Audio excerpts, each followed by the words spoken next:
Pada kesempatan kali ini saya akan membahas tentang tokoh pendidikan Islam perempuan yang berhasil mempelopori pergerakan pendidikan perempuan Islam, khususnya pada masyarakat Minangkabau saat itu. Beliau adalah Rahmah El Yunusiyah.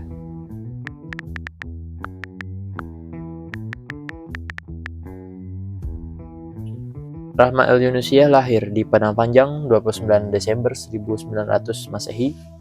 Ayahnya bernama Syekh Muhammad Yunus, seorang ulama ahli falak yang memegang jabatan sebagai qadhi pada masa itu di negeri Pandai Sikat Padang Panjang.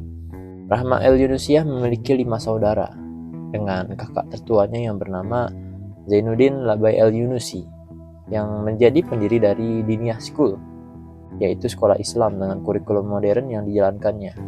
Abangnya inilah yang berperan besar dalam pemikiran pendidikan Rahmah El Yunusiyah. Rahmah belajar agama langsung dengan abangnya sendiri di Diniyah School dan ulama-ulama di Padang Panjang. Buya Hamka bercerita bahwasanya ketika seluruh anak laki-laki belajar agama di Surau Jembatan Besi, pada saat itu Rahmah memimpin teman-temannya untuk belajar agama juga. Pada saat itu di Surau Jembatan Besi belajarnya itu nahwu, fikih, sorof, dan yang lainnya.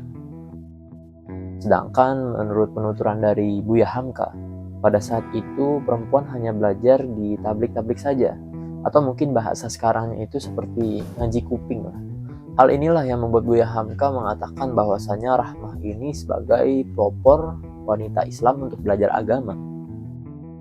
Selain itu juga Rahmah El Yunusiyah belajar tentang kebidanan, ilmu kesehatan, dan ilmu P3K. Jadi Rahmah El Yunusiyah ini tidak hanya belajar agama, namun juga belajar ilmu kesehatan dan ilmu yang lain selain agama.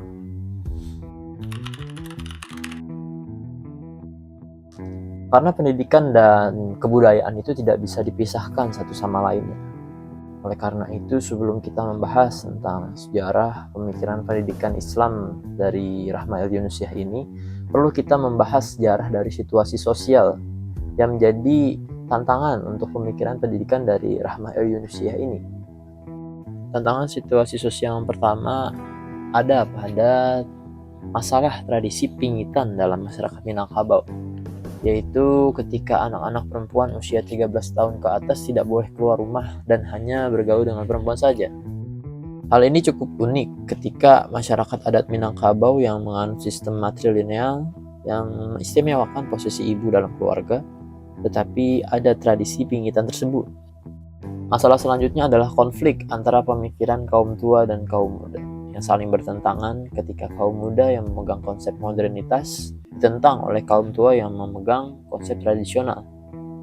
Masalah berikutnya adalah tekanan dari Belanda dalam mengembangkan pendidikan, khususnya pendidikan Islam. Karena Belanda tahu bahwa ketika masyarakat teredukasi, maka akan timbul gerakan-gerakan yang akan mengganggu kolonialisme Belanda. Semua tantangan situasi sosial tersebut bukanlah menjadi sebuah penghalang yang tidak bisa dilewati oleh Rahmah El Yunusiyah.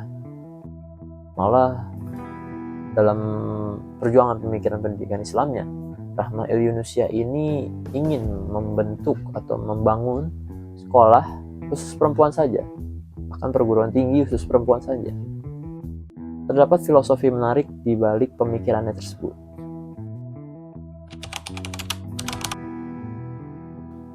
Filosofi pendidikan dari Rahmah El Yunusiyah ini sangat penting untuk dipahami.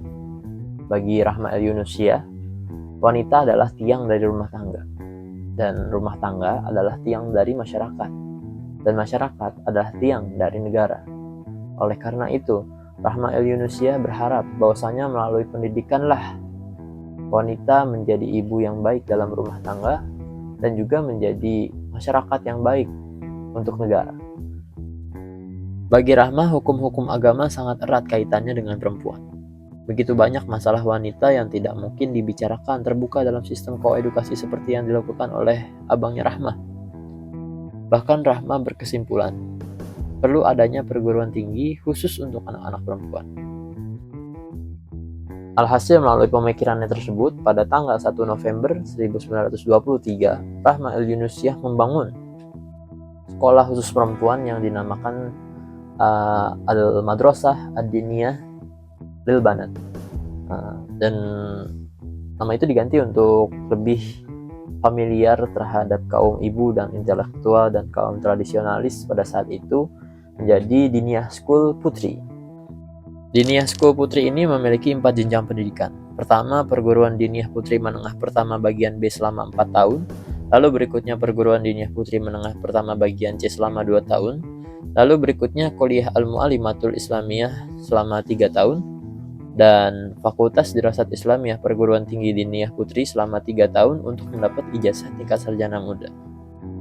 Perguruan Diniyah Putri yang dibentuk oleh Rahma El Yunusya ini setidaknya bertujuan untuk membentuk perempuan-perempuan yang berjiwa islami dan para ibu yang berpendidikan, yang cakap dan aktif, dan juga bertanggung jawab terhadap kesejahteraan masyarakat dan tanah air. Dan semua hal itu dilakukan dalam rangka mengabdi kepada Allah Subhanahu wa Ta'ala. Bagi saya, kisah sejarah dari Rahma El Yunusya ini dapat diambil pelajaran oleh para pemuda dan pemudi, tidak hanya kaum perempuan, namun juga kaum laki-laki, bahwasanya dalam rangka mengembangkan dirinya tidak perlu hal-hal yang dapat menciderai nilai-nilai agama. Bahkan Rahma El Yunusya telah mencontohkan bagaimana cara menghindari sikap sekularistik dengan apa? Dengan pendidikan Islam integratif.